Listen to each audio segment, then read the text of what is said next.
7 de la mañana, 4 minutos. Por supuesto, la noticia más importante del día, o la que vale la pena hacer ahínco profundo, tiene que ver con la Corte Constitucional y la manera en que mágicamente se voltearon los votos dentro del Senado para elegir a Miguel Polo, al doctor Miguel Polo en la Corte Constitucional. Y es que es muy extraño porque desde el sábado pasado, desde el sábado 16 de noviembre hasta ayer martes, la abogada Claudia Dangond, quien era su rival, la rival de Miguel Polo, Claudia Dangond, supuestamente independiente, y Miguel Polo, supuestamente representante del gobierno. La señora Dangond perdió 10 votos, y esos votos quedaron en manos de Miguel Polo, quien ahora va a ser parte de la Corte Constitucional. Y muchos aseguran que este señor, el doctor Polo, de Nariño, 48 años, de la Universidad del Rosario, es una persona que representa los intereses del gobierno. Y si uno se pone a ver qué fue lo que pasó, las llamadas del gobierno, las intervenciones del gobierno, la defensa radical de los representantes del gobierno en el Senado, no es difícil concluir que este señor, Miguel Polo, llevaría la ideología del presidente Gustavo Petro. Esto fue lo que dijo en las últimas horas el presidente del Congreso, Iván Cepeda. Veamos. El gobierno en esta corte se asoma el fantasma de una constituyente. Pues todavía no la hay, pero existe la posibilidad que se llegue a ello. Yo espero sensatez en el magistrado Polo recién elegido para que sea guardián de la democracia.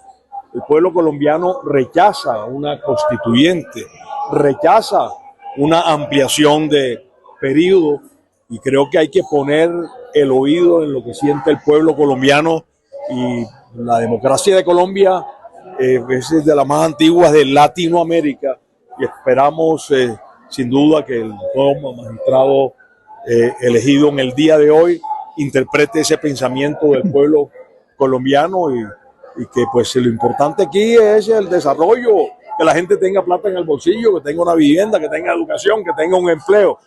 Y pues sí. ¿Es un magistrado de bolsillo?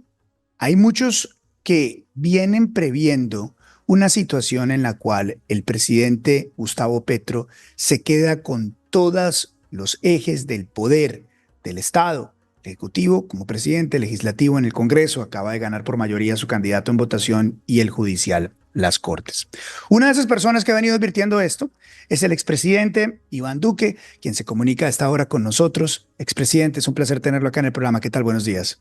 Muy buenos días, Luis Carlos. Un saludo muy especial para usted y felicitaciones también por este nuevo formato y un saludo también a todo el equipo de producción. Presidente, muchas gracias. Quiero preguntarle qué tan preocupado queda usted de 1 a 10 con esto que está pasando en la Corte Constitucional y la manera en que pareciera que ya no hubiera división de poderes en Colombia.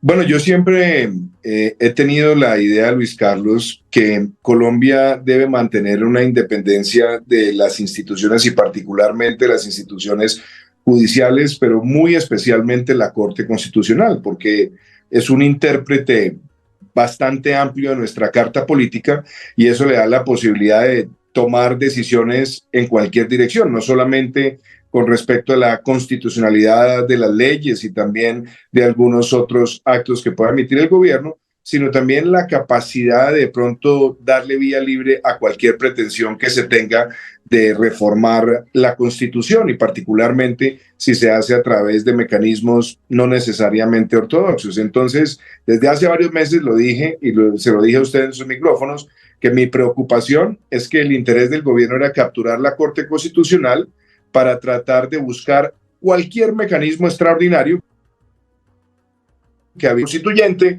o inclusive la posibilidad de un referendo abreviando algunos de los procedimientos. Lo acabo de hacer público en mi cuenta de X. Dije, bueno, esos dos parecieran la gente cercana al gobierno que se descartan, pero está empezando a surgir uno muy peligroso. Y ese es prácticamente ampliar el periodo presidencial por 2 años y ampliarlo utilizando aparentemente un mecanismo contemplado en el acuerdo con las FARC de Fast Track y por esa vía, por supuesto, quedarse 2 años más, justificado en un tema de paz, entre comillas, y tratar desde ahí de reformar una serie de políticas que inclusive puede llevar a que se pueda tomar por completo el poder electoral en Colombia. Entonces, esto no es menor, es una preocupación genuina, y yo creo que el hecho de ver ayer el gobierno celebrando la elección de un magistrado que no fue ternado por el gobierno, pues eso ya empieza, como se dice coloquialmente, a dejarle ver las orejas al burro. Presidente, lo que usted acaba de decir es muy importante y creo que vale la pena revisar varios pedazos. Y leyendo el trino que usted pone esta mañana, que es un trino altamente citado a esta hora, lo pone a las 5:57 y eso motiva esta entrevista, es que usted considera que el presidente Gustavo Petro está buscando la reelección y busca la reelección a través de una nueva manera que no está establecida ampliamente dentro de la Constitución, explícitamente en la Constitución, el vehículo que tradicionalmente tendría que haber para buscar un cambio en la Constitución para que éste permitiera una elección, sino que la llegada de un nuevo magistrado a la Corte Constitucional, de Corte de Gobierno, podría mover la balanza para que eventualmente otro camino que está relacionado con el proceso de paz permitiera la reelección de Gustavo Petro. Es decir, lo que se busca con esto es que haya un vehículo para que se apruebe la reelección en Colombia y esta beneficia a Gustavo Petro. A ver, Gustavo Petro lleva varios meses hablando sobre esto. Es que yo creo que es bueno retroceder a lo que fue el comienzo del año. De sorpresa, apareció hablando de una constituyente. Y la constituyente en Colombia tiene una serie de procedimientos que la hacen muy compleja. Necesita un proyecto de ley que se presente en el Congreso, tiene que surtir el trámite en el Congreso, a partir de ahí hacerse una convocatoria de una especie de mecanismo plebiscitario donde la mayoría de los colombianos diga que está de acuerdo con convocarla, después hacer la convocatoria, pasar por revisión de la Corte Constitucional, hacer la elección, elegir a la Asamblea, que la Asamblea debata, promulgue y después nuevamente control por parte de la Corte Constitucional. Es decir, ese es un proceso que por bien que le vaya puede durar entre 14 y 18 meses. Entonces, ese mecanismo, si se surten todos los procedimientos, está claro que tiene muchas salvaguardas. Pero ¿qué ocurrió a comienzos del año? Que el gobierno dijo, no, es que queremos una constituyente, pero con otros procedimientos. Y empezaron a hablar de mecanismos extraordinarios. Usted se dará cuenta que lo hizo en varias intervenciones. Después apareció un exfiscal general de la Nación diciendo que tenía un mecanismo de interpretación que lo permitía, amparado también en el acuerdo de paz con las FARC. Se generó un debate y así transcurrieron 3 o 4 meses del año. Después ya empezaron a hablar de cabildos, ya después empezaron a hablar de otra serie de mecanismos, pero siempre empezamos a ver ya un discurso por parte de Petro donde decía que o él o alguien de él tenía que mantenerse en el poder, lo que claramente también es una intervención en política. Entonces, seamos claros, Luis Carlos, las únicas dos posibilidades de tener reelección en Colombia hoy en nuestra Constitución es o a través de una constituyente o a través de un plebiscito o un referendo, perdón, con unas mayorías que son muy claras y definidas. Entonces, como esos mecanismos, los tiempos no están dando, y además porque los mecanismos extraordinarios tampoco es que sean legítimos, ahora lo que quieren es tratar de argumentar que quieren expandir el periodo presidencial. ¿Y cuál va a ser el argumento que quieren tratar de establecer para el 2025? Que con un supuesto hecho de paz, llámese proceso con el ELN, la nueva Marquetalia, paz total, el que quieran, van a justificar que se deben quedar 2 años para concluir ese proceso, y eso requeriría, por supuesto, el trámite de una reforma constitucional. En teoría deberían surtirse los 8 debates de un acto legislativo para hacer algo de esa naturaleza, pero como también los tiempos ya empiezan a flaquear porque empiezan a ser concomitantes con el proceso electoral, está empezando a surgir la idea de un mecanismo extraordinario.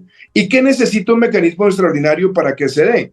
Primero, pues claro, se tiene que surtir el trámite en el Congreso, que en el Congreso pues las cosas no están tampoco 100% fáciles para el gobierno. Hay oposición, hay mecanismos también de salvaguardas, hay bancadas que se han expresado con claridad. El Senado ha tenido una postura mucho más clara frente a muchos temas, pero también hemos visto cómo movilizan la maquinaria para tratar de cambiar votos. Entonces, asumamos que eso puede pasar por el Congreso. ¿A dónde llega? A la Corte Constitucional.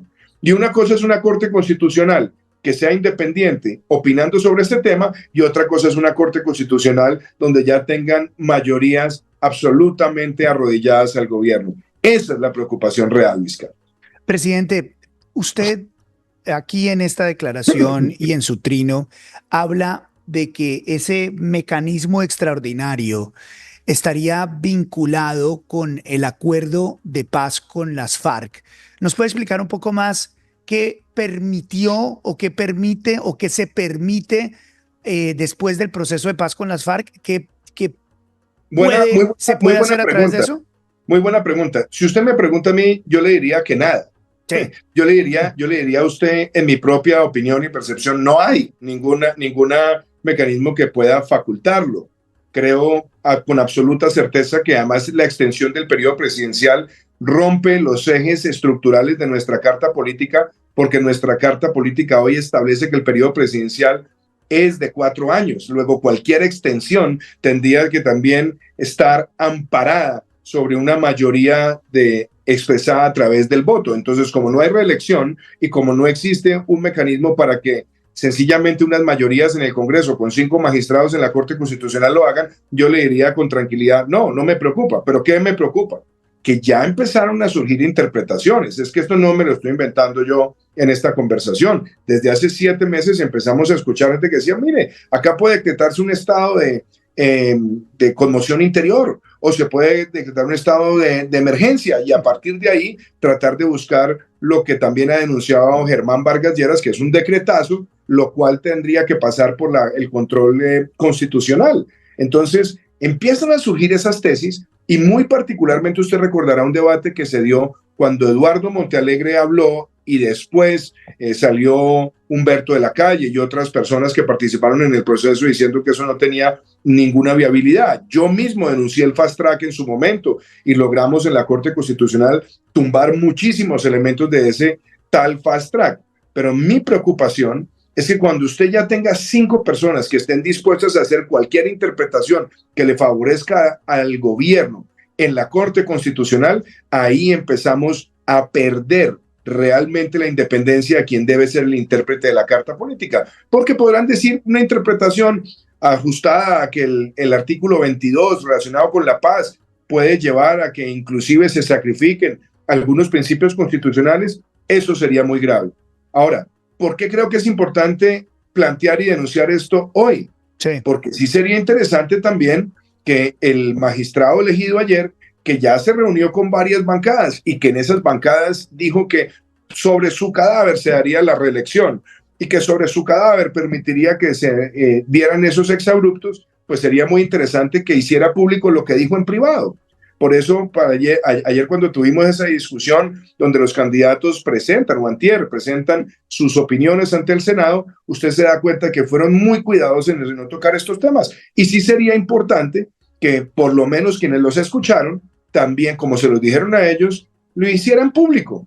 Porque si lo que están yendo es a buscar votos con un discurso para después prestarse para manipular la Constitución, sería muy grave. Yo no quiero partir de la mala fe sobre el doctor Polo, porque sé que es una persona seria, sé que tiene una trayectoria que tiene muchos años. Pero cuando yo veo que el gobierno sale a celebrar su elección, siendo ternado por el Consejo de Estado, pues me hace suponer que esa celebración y esa felicidad, pues obedece también a que debe haber algún acuerdo previo para que genere tanta emoción. Y me imagino que dentro de ese acuerdo previo podría estar el interés del gobierno de extender el periodo presidencial. Presidente, ¿qué dijo en privado el doctor Polo? Bueno, usted le puede preguntar a las bancadas con las cuales él se reunió. En las bancadas fue muy enfático y muy claro en que no iba a permitir que se violara la Constitución, ni que se iba a prestar para reelecciones, ni cualquier exabrupto. Y muchas de esas bancadas le dijeron, bueno, pues qué bueno que usted lo diga, ¿por qué no lo dice en público? Y curiosamente, pues eso no pasó. Entonces, Claro. yo creo que esto simplemente es un antecedente que hay que tenerlo con mucha claridad, Luis Carlos, Sí. porque si la Corte Constitucional queda totalmente sometida a cualquier gobierno, no solamente es esta, a cualquier gobierno, pero en particularmente a este, estamos perdiendo el control sobre lo que debe ser la supervisión absolutamente independiente de los principios constitucionales. Presidente, quiero que veamos esta imagen, que es la imagen de Pedro Flores, senador, Gustavo Moreno, senador, tomándole fotografías a sus votos. Veamos.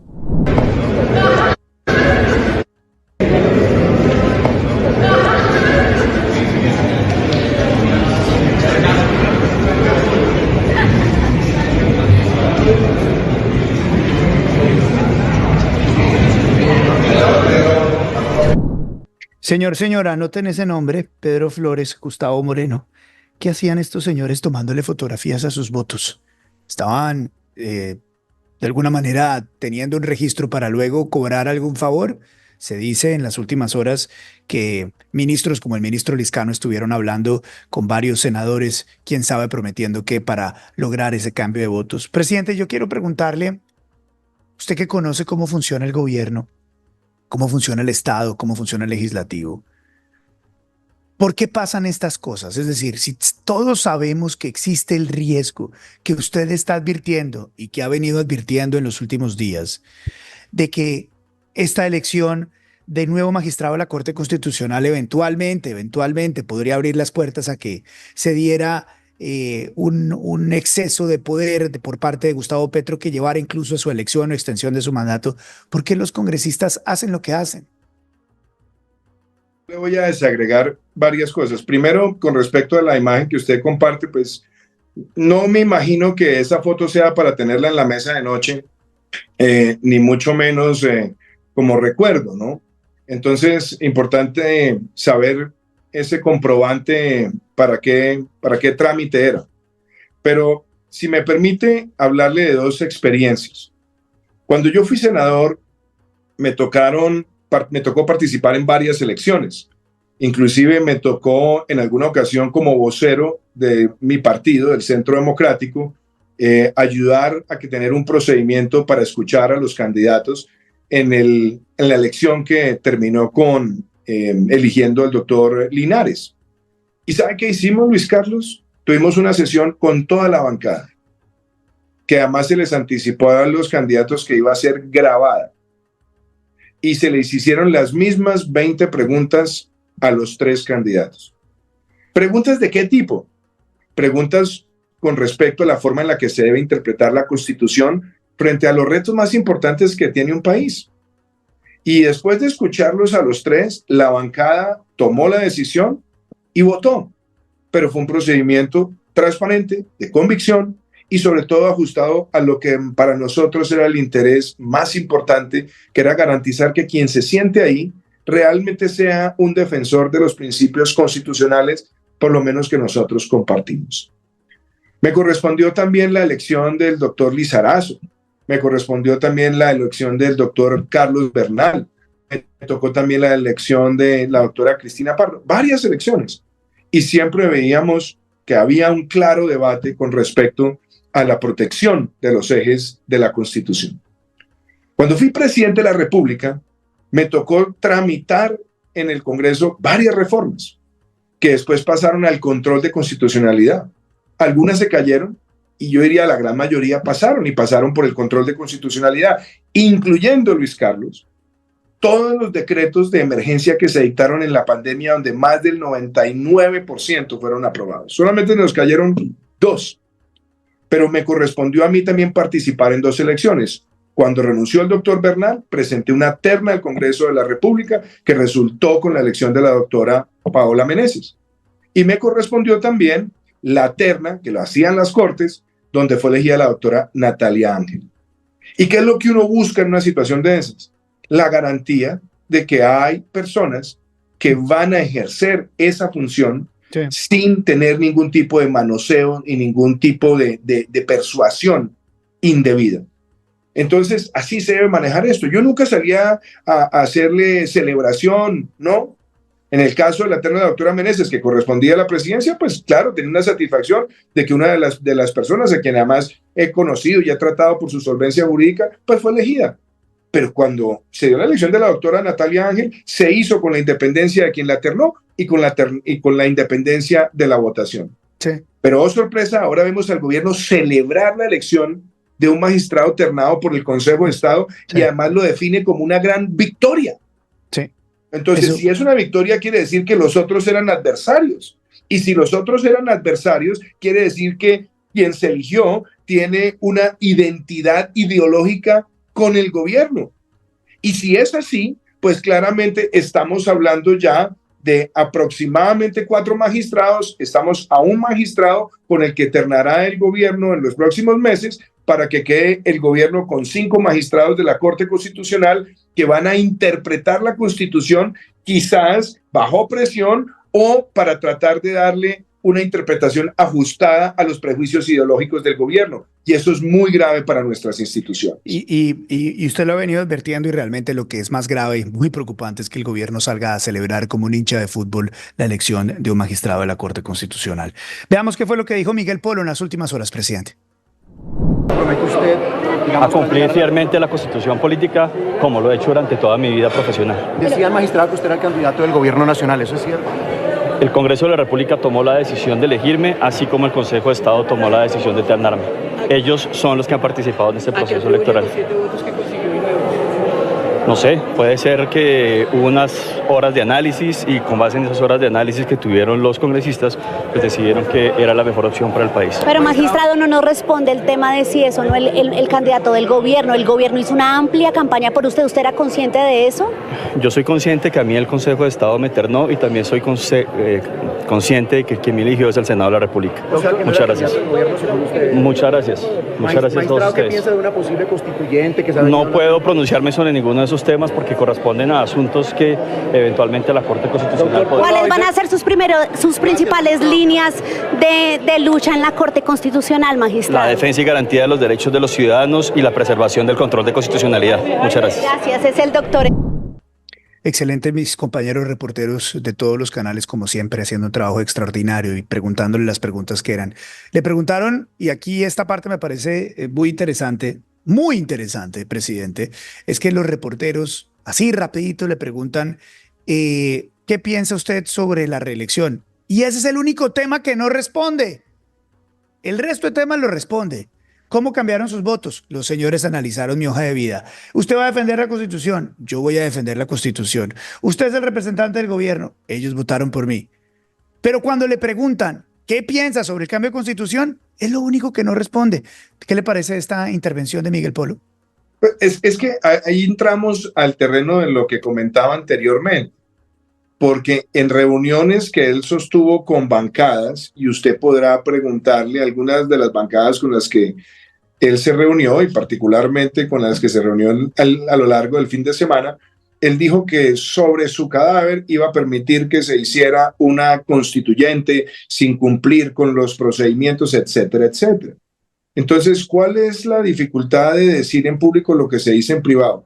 ¿Que van a conocer sobre esos temas? Antes, por el contrario, a mí me gustaría que los magistrados pudieran decir públicamente que no van a permitir que se violen los procedimientos constitucionales para que se apruebe la Constitución. Yo no creo que bajo ninguna perspectiva eso lo pueda impedir o le genere un impedimento.